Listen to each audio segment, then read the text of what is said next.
Okay, right, there we go. So, excellent. Sorry about that, folks. Anyway, hello, ladies and gentlemen. Fraser McKenzie here. Welcome to the start of tonight's XRL coverage.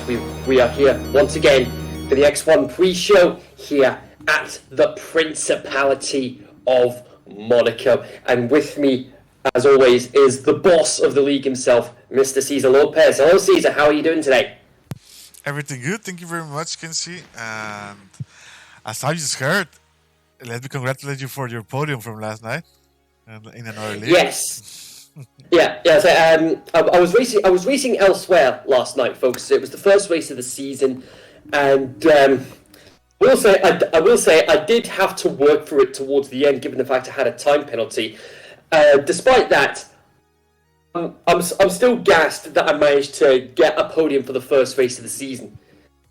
Yeah, congratulations for that, man. And always a podium or a good result brings some good stuff for the future. So tell us, Kenzie, what do we have today? Well, there hasn't really been much in the way of news stories this week as far as Formula One is concerned, but we do have some motorsport. We do have some other FIA related news. Let's say the biggest news story of this week is, of course, the fact that Aston Martin have withdrawn their appeal regarding Vettel's disqualification for not being able to provide a sufficient fuel sample at the end of the Hungarian Grand Prix a couple of weeks ago. So that's the biggest news story regarding. That's one of the biggest stories regarding Formula One this week. I just want to imagine that what Vettel felt when he was P2, and then FIA tells him, "Oh, now we cannot." I wouldn't care. I finished P2. Like I don't care your technicalities. I know I finished P2. I don't even care. He knows he's not fighting for the championship. So why will he care for that? Yeah. Well, yeah, that'll definitely be a case. That'll definitely be a case for him. That, yeah, like you said, he wasn't overly concerned about the disqualification. I mean, just at the time, he was happy he managed to finish P2 after what was a very chaotic race. And I mentioned it a couple of weeks ago that it is a serious contender for race of the season so far. Yes, exactly. Definitely race of the season so far. Yeah, and moving briefly away from Formula One for a moment, we had the climax of the Formula E season this weekend as well in Berlin, and it was now there was a bit of confusion from some fans regarding the technicalities of this, but this is the first official season that Formula E has been classed as a world championship. All the seasons previous it's just been classed as the Formula E Championship. This is the first season we've had it classed as an FIA World Championship alongside Formula One, World Endurance, World Rally, and Rallycross as well. Nick de Vries, who won the Formula 2 Championship back in 2019 for the ART team, he went to Formula E not too long after the F2 season finished, and this season he went on to become the champion, and Mercedes won the team's championship as well. And I guarantee there's going to be a lot of people saying, they're going to be saying, "Oh, even in Formula E, Mercedes are on top. This, yeah." But let's not let that detract from the moments that Nick de Vries, it's only his second season in Formula 2. He's managed to win the championship in only his second season in the championship. Yeah, Mercedes is a great constructor, to be honest. They do it really good. Winning too many championships in F1 has got them the money to do whatever they want. They can invest in whatever they want. So exactly, yeah, and that includes and that includes having a Formula E team now. Exactly. So regardless of what people think, Congratulations to Nick de Vries and the Mercedes team for winning the Formula E World Championship just earlier today. But we're going to go back to the Formula One because we have got ourselves the power rankings, the top 10 drivers as voted for by the fans for this season so far. Yeah, we have it on screen right now. Yes, there are a few interesting choices here, and I've actually got the full article. In front of me right now as well. So let's go through them quickly. Some of the drivers that one driver that did miss out on the top 10 was unfortunately Sergio Perez. He just missed out. And that's despite winning in Azerbaijan earlier in the season. But of course, the struggles he had in Silverstone, on top of what happened in Hungary, didn't exactly do him any favors as far as getting the score was concerned. But nevertheless, number 10 in the power rankings, we've got Esteban Ocon, a season average of 6.7, and that would have been very pivotal with his win in Hungary just a couple of weeks ago, and P7 in Portugal. Number 9, we have Sebastian Vettel with a score of 7.1, and he managed to get second in Azerbaijan, on top of 5th at Monaco, and that's all despite the disqualification we mentioned earlier from Hungary. Number 8, this is a big surprise here. Lewis Hamilton with a score of 7.2. Now, I think the biggest talking point regarding him this season is going to be the crash between him and Verstappen at Silverstone that caused Verstappen to DNF. I say, thankfully, Verstappen was okay. And then a late mistake from him in Azerbaijan. His brakes were smoking on that restart, and he ended up overshooting the braking point of turn 1, and that was it. He wasn't getting any points. He wasn't able to capitalise on Verstappen's DNF earlier in the race. Number 7 with a score of 7.3, Fernando Alonso. What a drive he had in Hungary, especially being able to hold off Lewis Hamilton for 10 laps to allow his teammate Ocon to get the win.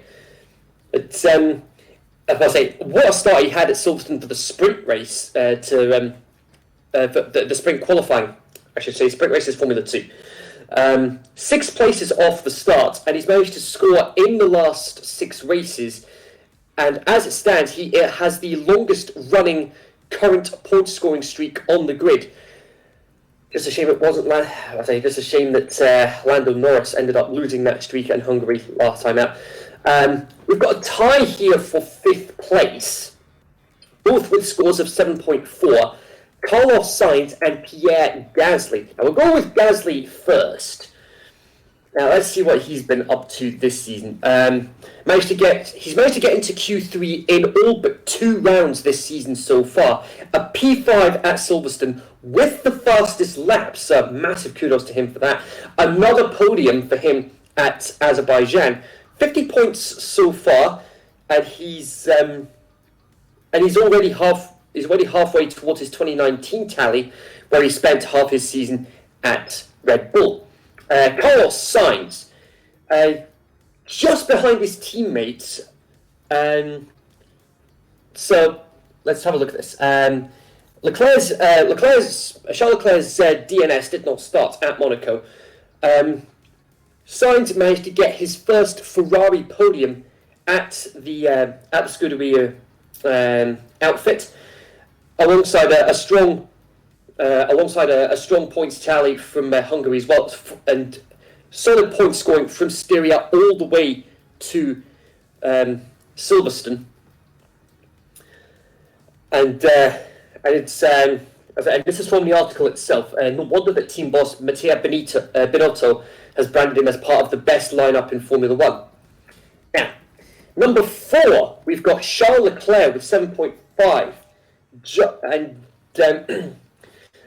did manage to get a pole in Monaco and in Azerbaijan, and in every race that he's finished, he has managed to score points. Got a podium at Silverstone as well. Unfortunately, wasn't able to get that win thanks to Lewis Hamilton's charge through the field after his stop-go penalty. But it is without a doubt one of the best drives of the season. So massive kudos to Leclerc for that one. Number 3, this one to turn up for the books. George Russell, 7.7, his score. So he is third on the podium.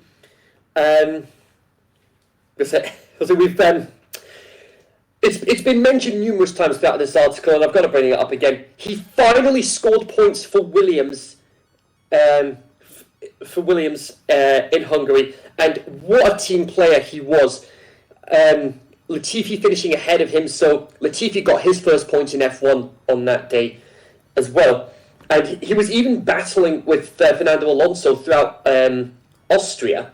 An 8th place, qualified in 8th at Silverstone for back-to-back Q3 appearances, and a 12th place finish at Paul Ricard prior to his points in Hungary. Now, this is interesting because we have a tie for the top spot on the podium, both with a score of 8.8. We'll go with my fellow British compatriot, Mr. Lando Norris. So, where do we even begin with how amazing his season's been so far? He's had a handful of podiums, and despite his DNF in Hungary, he's got 3 podiums this season, and he's 3rd in the championship, ahead of Mr. Valtteri Bottas. But even though he's tied with Lando, we have got, of course, Super Max himself, Max Verstappen. Now, 5 wins to his name this season, including dominant displays in Austria and Imola. And despite only being 8 points behind Hamilton in the championship right now, heading into Belgium, you got to think this is going to be an absolute barnstormer for the rest of the season. Whether it's going to be Verstappen or whether it's going to be Hamilton, one thing's for certain: we are going to be in for an epic second half of the season. That's the rankings there. It's pretty. Yes. The poll that just went up, folks. Do you agree with the power rankings? It was pretty evenly split, but at the end of the day, 60% won out, saying yes, the power ranking is good, it is correct, and 40% said no. There should have been a couple of changes there. While we're talking about Monaco, we're going to throw this open to the chat. Who would you have put in your top 10, folks, for the power rankings this season so far? Who would you have put in there? Anyway, while everybody's debating about that in stream chat, let's talk about Monaco. Now this circuit is up there as one of the most prestigious circuits on the calendar. It is a real challenge for many an F1 driver over the years, given the tight nature of the circuit. This is the only track on the calendar that doesn't do the traditional 305-kilometer race distance. Because if it did, we'd be looking at somewhere in the region of about 90-plus laps. So, in terms of kilometers, how many kilometers is Monaco? 260 kilometers, which equates to just over, about 161 miles, roughly. 78 laps. It's only 2 miles long. It's the shortest circuit on the calendar. There isn't much in the way of overtaking opportunities around this circuit, but there are one or two opportunities, especially towards the run down to Turn 1, which is the only DRS zone on the circuit up to Saint-Devote. And then through the tunnel up to Nouvelle Chicane, that's also a potential overtaking opportunity when you come out of the tunnel. But like I say, it is a very challenging circuit. It's very tough as far as opportunities for overtaking is concerned, which is one of the reasons why, especially when it comes to qualifying, track position is so crucial here around this track. Because if you're starting near the front of the grid, you're all but guaranteed the race win right at the gate. But we have seen over the course of this week in our affiliate leagues, ARL, PRL, and European Formula Racing, and of course F2 as well. We have seen it previously this week that we have had some drama from this circuit, especially in PRL just a few days ago. Sasha took pole that race, but it was Elfin Starfish that took the win. There was only 8 finishes in that race earlier this week. And in the European Formula Racing, Sasha managed to get pole in the gold tier, but it was Bull Beast that got the win. Sasha did manage to finish on the podium. Iron Exo for the silver tier managed to get pole, and it was Iron BM85 that got the win. Then in the F2, it was very dominant for Ollie. He managed to get pole and he got the feature race win, but it was Ultimate that took the sprint race win for the Formula 2. We were meant to have the first round of the Realistic League last night at Monaco, but there's been a myriad of technical issues over the course of the last couple of weeks for the Realistic League. So they're doing a 3-race mini-series at the moment. They had Russia last night. It was Smooth that took pole position, and he took the race win last night as well, on top of getting the fastest lap. As far as tyre strategies are concerned, it is possible to do a one-stop round here, especially softs to mediums or mediums to softs, depending on what tyre you want to start on. Now, the medium tyres are only about half a second a lap slower compared to the softs round here. The softs, on a good day, you'll probably get them to do about 10 laps, and with it being a 50% race distance, 39 laps, you'll be looking at getting the mediums to do about 29 laps to ensure that you manage to maximise that one-stop strategy.